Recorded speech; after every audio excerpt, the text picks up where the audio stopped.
השלום האלה יש לנו שתי דרישות יסודיות. אחד, פירוק חיזבאללה מנשקו. שתיים, הסכם שלום בר קיימא, שלום מתוך עוצמה. כדי להשיג את הפסקת האש, חיזבאללה התעקש על שני תנאים. התנאי ראשון, ישראל חייבת לסגת מכל שטחה של לבנון, עד הגבול הבינלאומי. תנאי שני, הפסקת אש במתכונת שקט תמורת שקט. לא הסכמתי לא לזה ולא לזה, ואכן שני התנאים האלה אינם מתקיימים. אנחנו נשארים בלבנון ברצועת ביטחון. יש לנו הזדמנות לעשות הסכם שלום היסטורי עם לבנון. הנשיא טראמפ מתכוון להזמין אותי ואת נשיא לבנון כדי לנסות לקדם את ההסכם הזה. ההזדמנות הזאת קיימת משום שמאז מלחמת התקומה אנחנו שינינו עד היסוד את מאזן הכוחות בלבנון. אנחנו הפעלנו את הביפרים, אנחנו חיסלנו את מצבור הנשק העצום של 150,000 רקטות וטילים שנסראללה הכין להחריב את ערי ישראל. אנחנו חיסלנו את נסראללה.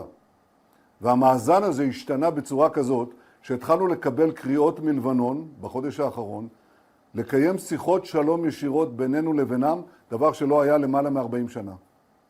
אני נעניתי לקריאה הזאת, והסכמתי לפסק זמן, או יותר נכון, להפסקת אש זמנית של 10 ימים, כדי לנסות לקדם את ההסכם שהתחלנו לדון בו עם פגישת השגרירים בוושינגטון. לשיחות השלום האלה יש לנו שתי דרישות יסודיות.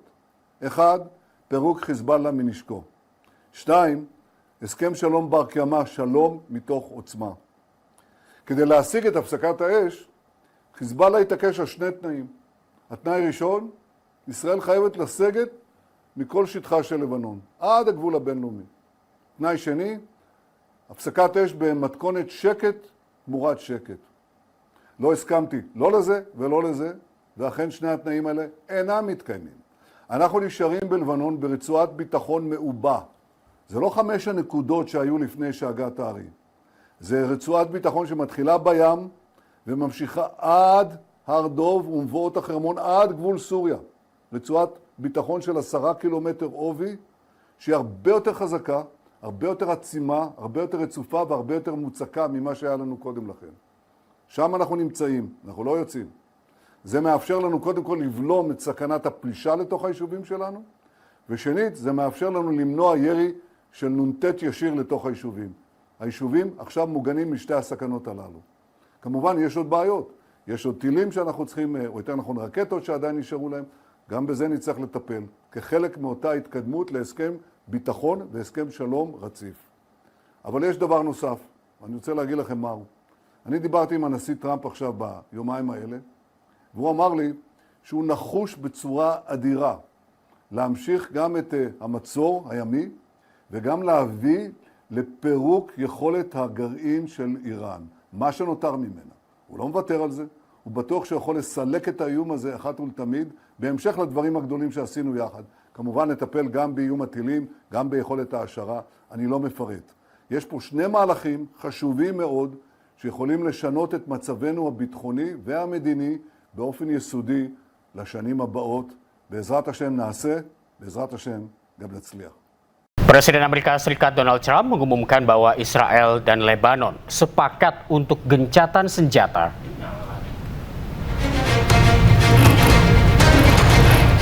Melalui media sosial pribadinya, Truth Social, Trump baru saja menggelar perbincangan dengan Presiden Lebanon Yosef Aoun dan Perdana Menteri Israel Benjamin Netanyahu.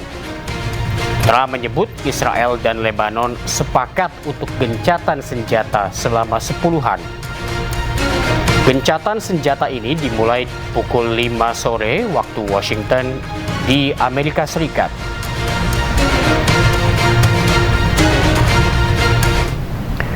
Perdana Menteri Israel Benjamin Netanyahu menolak inisiatif perdamaian dan mengumumkan rencana untuk menduduki sebagian wilayah Lebanon Selatan.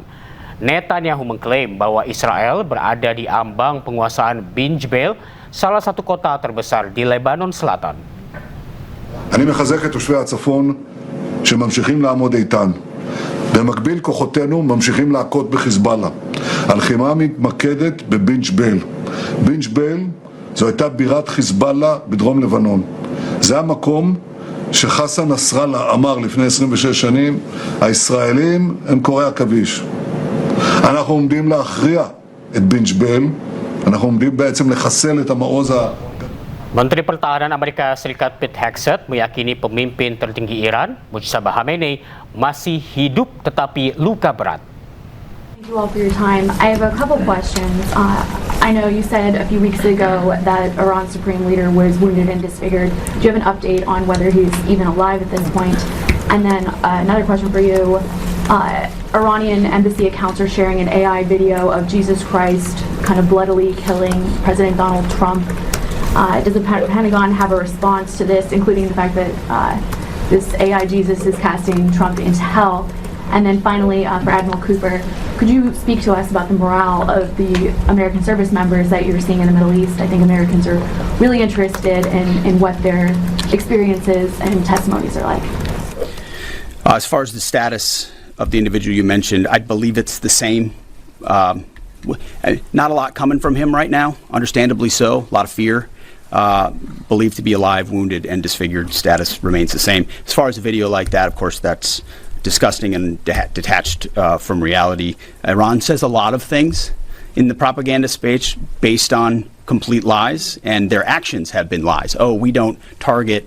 We see missiles going into civilian facilities and hotels in the Gulf states. They say we only target military targets as you watch drones and missiles go into. So they are going to misrepresent, lie, spin in a multitude of ways which we are quite used to. Gencatan senjata antara Israel dengan Lebanon resmi berlaku.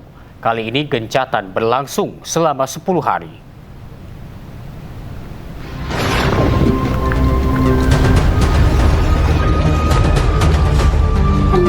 Israel terus membombardir kota-kota di Lebanon.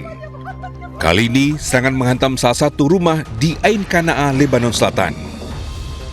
Israel berdalih rumah ini adalah tempat penyimpanan senjata milik Hizbullah.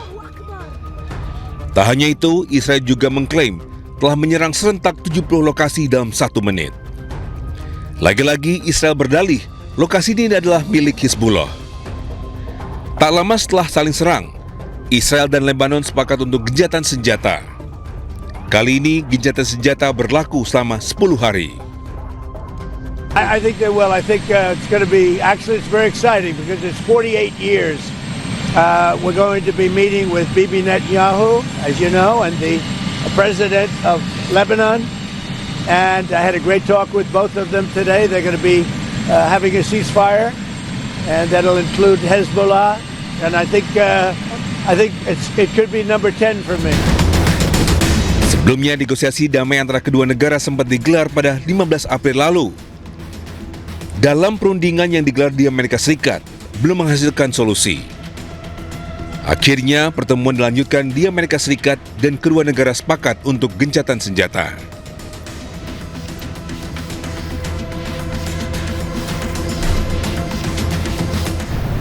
Meski Amerika Serikat sudah mengumumkan telah membuka blokade di Selat Hormuz, Amerika Serikat diduga kecolongan saat sebuah kapal tanker milik Cina berhasil melintasi Selat Hormuz.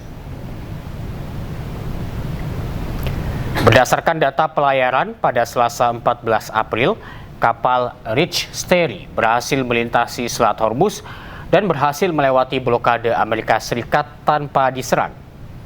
Kapal Rich Sterry serta pemiliknya, Shanghai Swanrun Shipping, sebelumnya sudah disanksi pemerintah Amerika Serikat yang diduga melakukan perdagangan dengan Iran.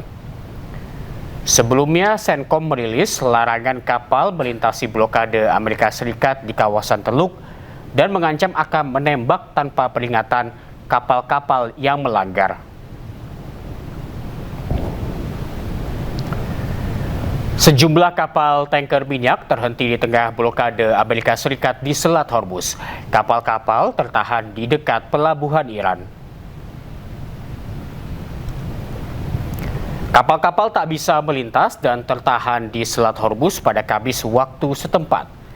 Angkatan Laut Amerika Serikat masih mempertahankan blokadenya di dekat pelabuhan Iran sehingga pelayaran terganggu. Sejumlah kapal bahkan terpaksa berputar balik. Amerika Serikat menyebut jika ada kapal memaksa terus berlayar, pihaknya akan menggeledah kapal dan memberi tindakan tegas.